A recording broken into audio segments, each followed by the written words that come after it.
Hello guys, എൻ്റെ video ആദ്യമായിട്ടാണ് ആൾക്കാരാണെങ്കിൽ മാക്സിമം സബ്സ്ക്രൈബ് ചെയ്യുക, തൊട്ടടുത്തുള്ള ബെല്ലൈക്കൺ പ്രസ് ചെയ്താൽ അപ്ലോഡ് ചെയ്യുന്ന വീഡിയോസൊക്കെ നോട്ടിഫിക്കേഷൻ കിട്ടുന്നതായിരിക്കും. അപ്പോൾ എൻ്റെ ചാനലിന് സിനിമ റിവ്യൂസും തിയേറ്റർ റിവ്യൂസും നടന്ന് എല്ലാവരും മാക്സിമം സപ്പോർട്ട് ചെയ്യുക. Hello guys, welcome back to new video. അപ്പോൾ ഇന്ന് മെയ് 1 അതായത് 18 വർഷങ്ങൾക്ക് മുമ്പ് നമ്മുടെ ലാലേട്ടനും മമ്മൂക്കി ഒന്നിച്ച 2020 എന്നുള്ള സിനിമയ്ക്ക് ശേഷം നമ്മുടെ ലാലേട്ടനും മമ്മൂക്കിയും വീണ്ടും 18 വർഷത്തിന് ശേഷം പേട്രിയോട്ട് എന്നുള്ള മൂവിയിൽ വീണ്ടും അഭിനയിച്ചിട്ടുണ്ട്. അപ്പോൾ ആ സിനിമ കാണാനാണ് വന്നിരിക്കുന്നത് ആസ് യൂഷ്വൽ ലേഡീസ് പ്ലസ് തന്നെ. അപ്പോൾ ഈ സിനിമയെ പറ്റി പറയാനാണെങ്കിൽ നമുക്ക് ഇതിൻ്റെ ടീസറും ട്രെയിലറും ഇറങ്ങിയപ്പോൾ തന്നെ അതിനൊരു ഹൈപ്പ് ഉണ്ടായിരുന്നു എന്ന് ചോദിച്ചാൽ ഡൗട്ടായിരുന്നു എനിക്ക്. കാരണം എന്നാലും ഈ ഒരു 18 വർഷത്തിന് ശേഷം വരുന്നു എന്നുള്ളതിൻ്റെ ഒരു സംഭവം, ഒരു വാവ് ഫാക്ടർ ഉണ്ടാവുമെന്ന് എനിക്ക് ഡൗട്ടായിരുന്നു എൻ്റെ ട്രെയിലർ ഇറങ്ങിയപ്പോൾ പോലും. എന്തായാലും നമുക്ക് പോട്ടെ, എനിക്ക് എന്തായാലും രണ്ടുപേരും കൂടെ കാണുന്നുണ്ട് സിനിമ. അതുകൊണ്ട് എന്തായാലും ഈ സിനിമ ഫസ്റ്റ് ഡേ തന്നെ ഈവനിങ് ഷോയാണ് കാണാൻ വന്നിരിക്കുന്നത്, 4:45 ഷോ. അപ്പോൾ എന്തായാലും അത് കണ്ടിട്ട് എൻ്റെ അഭിപ്രായങ്ങൾ പറയാം. എന്തായാലും 18 വർഷത്തിന് ശേഷം ഇറങ്ങിയ ഒരു സിനിമയില്ല. അപ്പോൾ എന്തായാലും വേറൊരു സംഭവം ഉണ്ട്, ഞാൻ ഒരു സംഭവം ചെയ്തിട്ടുണ്ട്, ഒരു വീഡിയോ. അത് ചെയ്തിട്ട് ഞാൻ ബാക്കി കാര്യങ്ങളൊക്കെ പറയാം. കോപ്പിറൈറ്റ് വീഴുകയെന്ന് പ്രതീക്ഷിക്കുന്നു. അത് കോപ്പിറൈറ്റ് വീഴുകയാണെങ്കിൽ ആ സംഭവം ഞാൻ ഡിലീറ്റ് ആക്കും, ആ ഒരു സംഭവം കാണിക്കത്തില്ല. പക്ഷേ കോപ്പിറൈറ്റ് വീണില്ലെങ്കിൽ ആ സംഭവം ഞാൻ ഈ വീഡിയോയുടെ കൂടെ ആഡ് ചെയ്ത് തരാം. അപ്പോൾ എന്തായാലും നമുക്ക് ഇനി ആ വീഡിയോ കണ്ടിട്ട് ബാക്കി ഇൻ്റർവെൽ ആയിട്ട് ബാക്കി വിശേഷങ്ങളൊക്കെ പറയാം.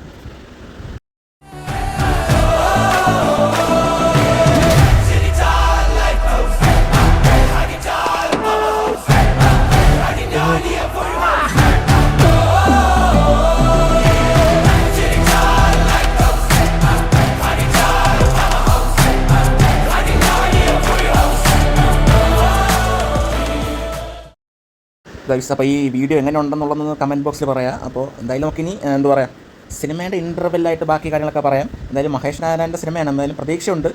എന്നാലും എന്താ പറയുക, ഒരു ഹൈപ്പ് ഉണ്ടായിരുന്നോ എന്ന് ചോദിച്ചാൽ ഉണ്ടെന്നും പറയില്ലെന്നും പറയാം. പക്ഷേ ഒരു 18 വർഷത്തിന് ശേഷം ഇറങ്ങുന്ന ഒരു സിനിമയെന്നുള്ള നിലയിൽ ഉണ്ടായിരുന്നോ എന്ന് ചോദിച്ചാൽ കുറച്ച് ഡൗട്ടാണ്. പക്ഷേ എന്നാലും നമ്മുടെ എറണാകുളത്ത് കവിതാ തിയേറ്ററിൽ ഫസ്റ്റ് ഷോ നല്ല ഒരു മാഷപ്പ് ഒക്കെ വെച്ച ഇത് ചെയ്തത്. അപ്പോൾ അത് എന്തായാലും ഉണ്ട്. പക്ഷേ എന്നാലും ഫ്രണ്ടിലൊക്കെ നല്ല കട്ടൗട്ട് ഉണ്ട്, ഏരിയസിൽ നല്ല മമ്മൂട്ടിയുടെ മോഹൻലാലിൻ്റെ ഒക്കെ കട്ടൗട്ടുണ്ട്. എന്നാലും നമുക്കിനി ഇൻ്റർവെല്ലായിട്ട് ബാക്കി കാര്യങ്ങളൊക്കെ പറയാം. എന്തായാലും നമുക്കൊരു ടീസർ കാണുമ്പോൾ നമുക്ക് മനസ്സിലാവും, ഒരു സൈബർ ഒരു ബേസ് ചെയ്തുള്ള ഒരു കഥയാണ്. നമുക്ക് ടീസർ കാണുമ്പോഴേ മനസ്സിലാവും.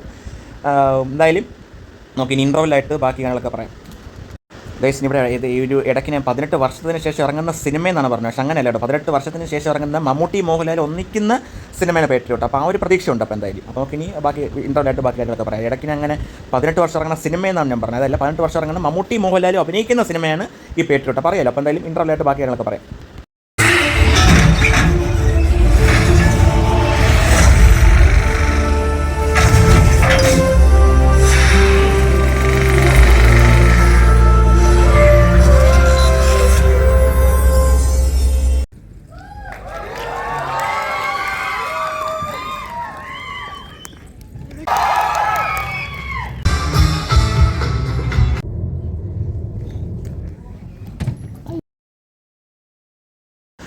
അങ്ങനെ ഗൈസ്, പടം ഫസ്റ്റ് ഹാഫ് കണ്ട് കഴിഞ്ഞിട്ടുണ്ട്. എന്താ പറയുക, ഫസ്റ്റ് ഹാഫ് ഫുൾ മമ്മൂട്ടിയാണ് മെയിൻലി ലീഡ് റോൾ എന്ന് പറഞ്ഞാൽ മമ്മൂട്ടിയാണ് മെയിൻലി ലീഡ് ചെയ്തിരിക്കുന്നത്. അതുപോലെ തന്നെ മഹേഷ് നാരായണൻ്റെ ഡയറക്ഷനൊക്കെ ഒരു നൈസ് ആയിരുന്നു. അതായത് ഒരു ക്ലാസ് സിനിമ, അതായത് വലിയ എന്താ പറയുക, ഒരു ഹൈ മൊമെൻറ്റ്സ് തരുന്ന സംഭവങ്ങളൊന്നുമില്ല. എന്നാലും നമുക്ക് കഥ വൈസൊക്കെ നോക്കുമ്പോൾ എന്തുകൊണ്ട് നല്ലൊരു ഫ്രഷ് കഥയായിരുന്നു. നമുക്ക് ടീസർ കാണുന്ന പോലെ തന്നെ സൈബർ അറ്റാക്ക് ആ സംഭവങ്ങളൊക്കെ തന്നെയായിരുന്നു. പക്ഷേ ഫസ്റ്റ് ഹാഫിൽ നല്ല ലാഗുണ്ട്. എനിക്ക് ഫസ്റ്റ് ഹാഫ് ഒരു ബിലോ ആവറേജ് ആ രീതി തോന്നിയത്. ഇനിയിപ്പം സെക്കൻഡ് ഹാഫിൽ മോഹൻലാൽ വരുമ്പോൾ ആ ഒരു ഹൈ മൊമെൻറ്റ് കിട്ടുമെന്ന് പ്രതീക്ഷിക്കുന്നു. എന്നാലും ഫസ്റ്റ് ഹാഫ് കണ്ടപ്പോഴത്തേക്ക് എനിക്ക് അങ്ങോട്ട് വർക്കായില്ല. എന്നാലും കുഴപ്പമില്ല, അത്രേ ഉള്ളൂ. ഈ 18 വർഷത്തിന് ഇറങ്ങിയ ഒരു മോഹൻലാൽ മമ്മൂട്ടി എന്നുള്ള സിനിമയുടെ ഒരു ഹൈപ്പ് ഒന്നും ഈ ഒരു സിനിമ കാണുമ്പോൾ നമുക്ക് തോന്നൂല. പിന്നെ പ്രത്യേകിച്ച് പറയാനാണെങ്കിൽ നമ്മുടെ മഹേഷ് നാരായണൻ്റെ ഇതിനുമ്പത്തെ സിനിമ ടേക്ക് ഓഫ് എന്നുള്ള സിനിമ എനിക്ക് നല്ല ഇഷ്ടപ്പെട്ടു. പക്ഷേ അതിൻ്റെ അടുത്തൊന്നും ഈ സിനിമ വരില്ല.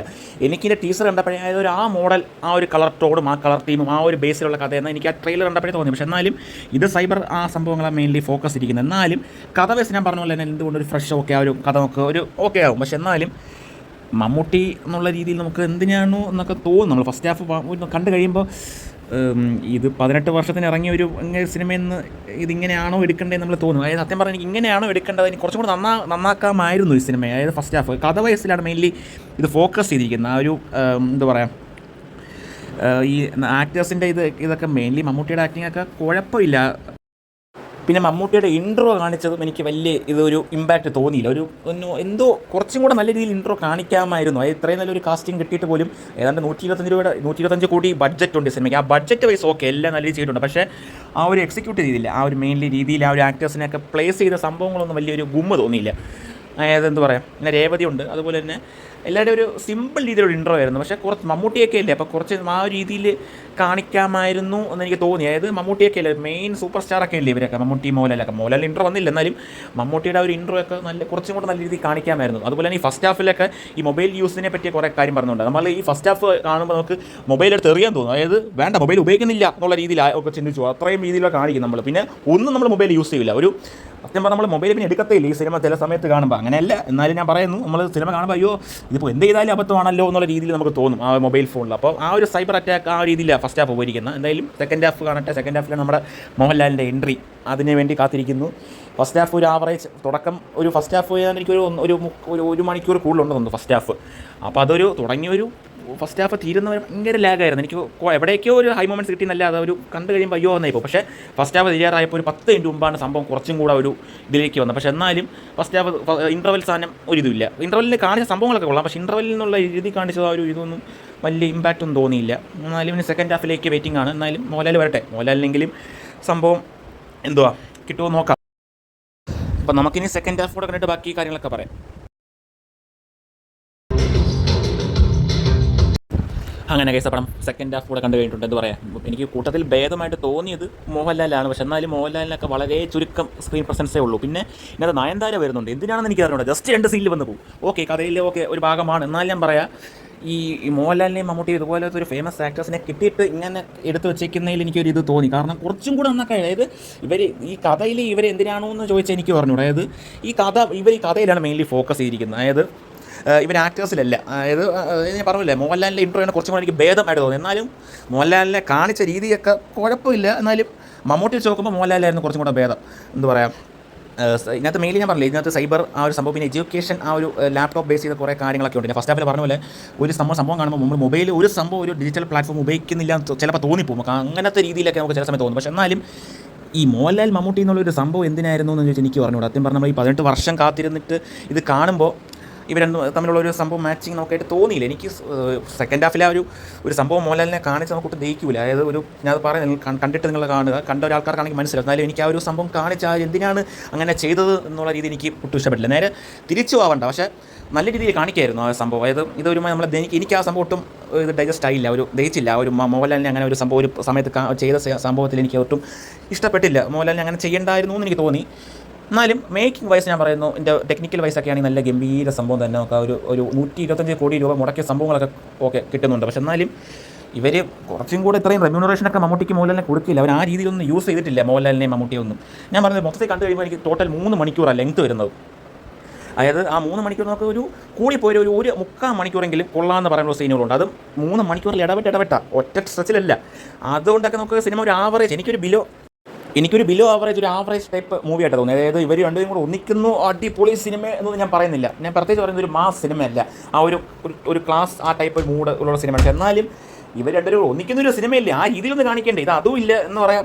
ഒരു വാവ് ഫാക്ടർ എനിക്ക് തോന്നിയില്ല. ഞാൻ ട്രെയിലർ കണ്ടുപോലെ എനിക്ക് ട്രെയിലർ കണ്ടപ്പോഴും ഓക്കെ ഇവർ രണ്ടുപേരും സംഭവങ്ങളൊക്കെ നല്ല രീതിയിൽ വർക്കൗട്ട്. എന്നാലും നമ്മൾ 2020 കിട്ടിയ ഒരു മാസ് സംഭവം ഇല്ല. 2020 വേറെ കഥ, ഓക്കെ സമ്മതിച്ചു. 2020 വേറെ മൂഡിലുള്ള സിനിമ, ഇത് വേറെ മൂഡിലുള്ള സിനിമയാണ്. പക്ഷേ എന്നാലും ഇവരെ രണ്ടുപേരും കിട്ടുമ്പോൾ രീതിയിലെങ്കിലും നല്ല രീതിയിലാക്കണ്ടേ. അതായത് പ്രത്യേകിച്ച് മോഹൻലാലിൻ്റെ മമ്മൂട്ടിയുടെ ഇൻട്രോ നോക്കുമ്പോൾ മോഹൻലാലിൻ്റെ കുറച്ചും കൂടെ ഓക്കെ ആ ഒരു നല്ല രീതിയിൽ കാണിച്ചിട്ടുള്ളത് മോഹൻലാലിൻ്റെ ആണെന്ന് എനിക്ക് തോന്നുന്നു. എനിക്ക് പേഴ്സണലി മോഹൻലാലിൻ്റെ ഇൻട്രോ ആണ് കുറച്ചും കൂടെ ആ തിയേറ്റർ കുറച്ചും കൂടെ ഇളകിയത് ആ സമയത്തായിരുന്നു.